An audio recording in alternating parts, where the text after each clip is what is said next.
Hello friends, welcome to my channel Paul's family lifestyle. আবারও আজকে আপনাদের সামনে আমি আর একটা নতুন রেসিপি নিয়ে চলে এসেছি, সেটা হলো চিকেন চাপ। এই চিকেন চাপের জন্য প্রথমে আমি কি করে নেব, আমি মিক্সিং জারে আমি পোস্ত নিয়ে নেব। যেহেতু আমি 2.5 কেজি চিকেন চাপ করব, সেই জন্য একটু এই মশলাগুলোর পরিমাণ আমার একটু বেশি লাগবে। তারপরে নিয়ে নেব আমি কাজু এর মধ্যে দিয়ে দেব। তারপরে নিয়ে নেব আমি চাল মগজ। এবার এটাকে আমি একটু শুকনো করে পেস্ট করে নেব। তারপরে আমি পেস্ট করে নেব রসুন কুচি, আদা কুচি, মানে যে পরিমাণে আমি চিকেন নেব সেই পরিমাণে আমি রসুন আর আদা কুচি নিয়ে নিয়েছি। তার সঙ্গে নিয়ে নেব কাঁচা লঙ্কা।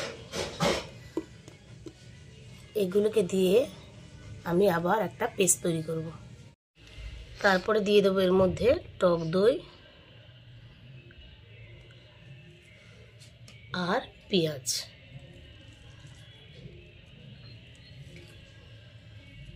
আমি এগুলোকে একসাথে আর একটা পেস্ট তৈরি করে আপনাদেরকে দেখাচ্ছি। এবার সেই মশলাগুলোকে যা যা আপনাদের দেখিয়েছিলাম সেটাকে আমি দেখুন মিক্সিং জারে পেস্ট করে রেখে দিয়েছি। কত সুন্দর হয়েছে। আপনাদের বলেছিলাম যে মাংসগুলো আমি আগে থেকে ধুয়ে রেখে দিয়েছি। এবার মাংসগুলো ধুয়ে নিয়ে আমি জল ঝরিয়ে দিয়েছি। এবার এর মধ্যে আমি দিয়ে দেব পরিমাণ মতন নুন।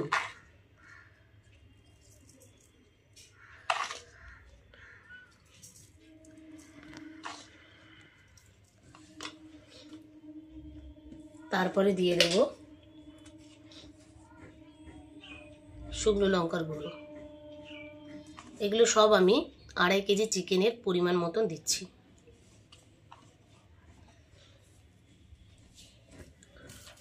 তারপরে দিয়ে দেব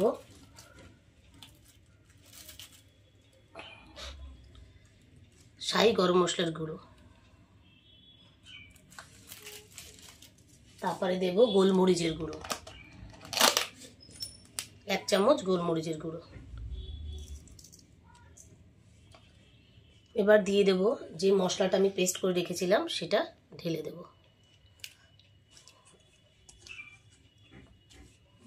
আর কিছু এক্সট্রা ফেটিয়ে রেখেছিলাম আমি টক দই, সেই টক দইটা দিয়ে দেবো আমি।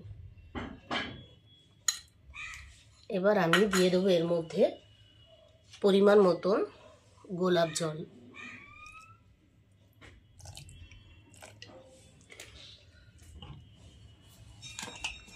আর একটু জায়ফল গুঁড়ো করে আমি এর মধ্যে দিয়ে দেবো, জায়ফল গুঁড়ো করে দিয়ে দেবো।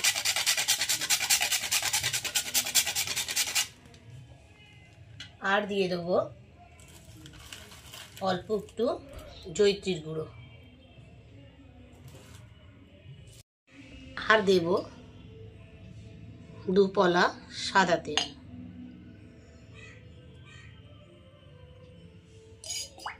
এবার আমি এগুলোকে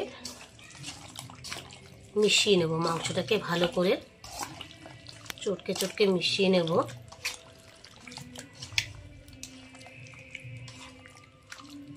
আর 2 ঘন্টার জন্য আমি এটা রেস্টে রেখে দেবো।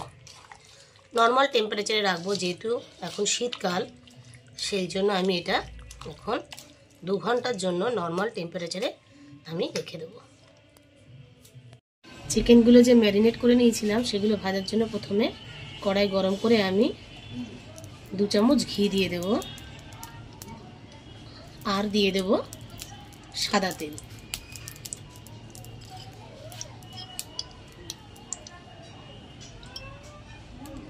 এবার তেলটিকে আমি একটু গরম হতে দেব। গরম হয়ে গেছে। এবার একটা একটা করে চিকেন আমি হালকা হালকা ভেজে নেব।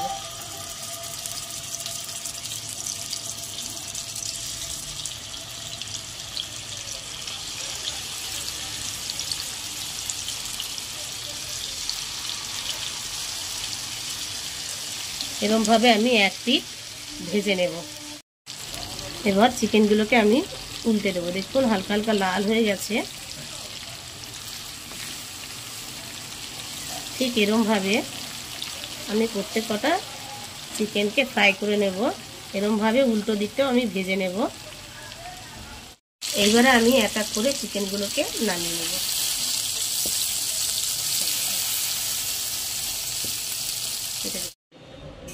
চিকেন চাপ করার জন্য মোটামুটি আপনারা চেষ্টা করবেন যে এরকম একটা ছড়ানো কড়াই নেবার। তাতে কি হয়, চাপগুলোকে ভালোভাবে রান্না করা যায়। আমি এরকম টাইপের একটা কড়াই বসিয়ে দিয়ে আমি প্রথমে তাতে বেশি না অল্প ঘি দিয়ে দিলাম 1 চামচের মতন।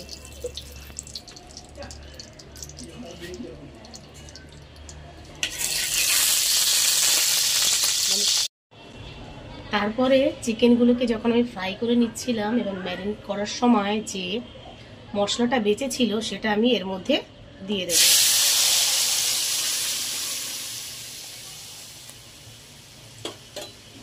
দিয়ে খানিকক্ষণ নাড়াতে থাকবো। এবার দেখুন মশলাটা পুরো ফুটতে আরম্ভ করেছে। এবার আমি এর মধ্যে যে ফ্রাই করে রেখেছিলাম চিকেনগুলোকে সেগুলো এক এক করে দিয়ে দেবো।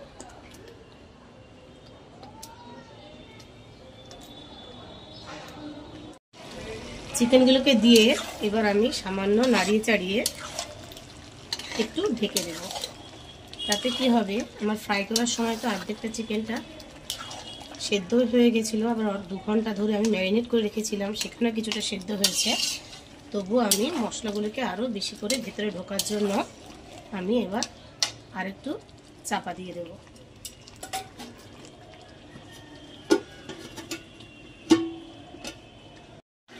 এবার কিছুক্ষণ পরে আমি ঢাকনাটাকে খুলে দেব।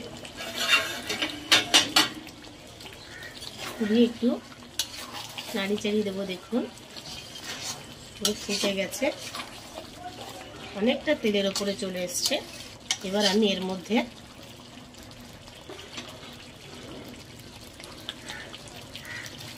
কেশর গরম দুধের মধ্যে, মানে উষ্ণ গরম দুধের মধ্যে গুলিয়ে রেখেছিলাম, সেটাকে এবার আমি দিয়ে দেব।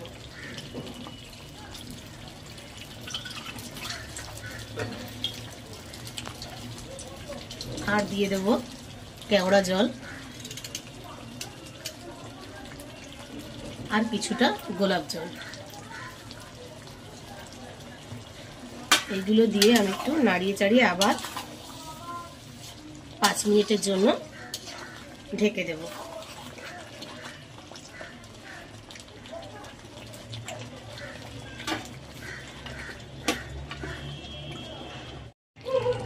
দেখুন 5 মিনিট ঢাকা দিয়ে ফোটানোর পরে ঢাকনা খুলে আমার চিকেনগুলোকে ঠিক এরকমভাবে দেখতে লাগছে। আমার মোটামুটি এখন মোটামুটি কেন পুরোপুরি আমার চিকেন চাপটা তৈরি। এবার আমি নামিয়ে নেব। এবার বন্ধুরা দেখুন আমার চিকেন চাপটা পুরোপুরি রেডি হয়ে গেছে। কালারটা কত সুন্দর এসছে। আশা করি আপনাদের ভালো লেগেছে। আর যদি ভালো লেগেই থাকে তাহলে বাড়িতে অবশ্যই ট্রাই করবেন। তার সঙ্গে সঙ্গে এতক্ষণ ধরে আপনারা আমার সঙ্গে থাকার জন্য অসংখ্য ধন্যবাদ জানাই আপনাদের। আর যদি আমার চ্যানেলটি অবশ্যই আপনাদের পছন্দ হয় তাহলে লাইক দেবেন, শেয়ার করবেন আর সাবস্ক্রাইব করবেন। তাহলে আবার দেখা হবে আর একটা নতুন রেসিপির সঙ্গে। তাহলে টাটা।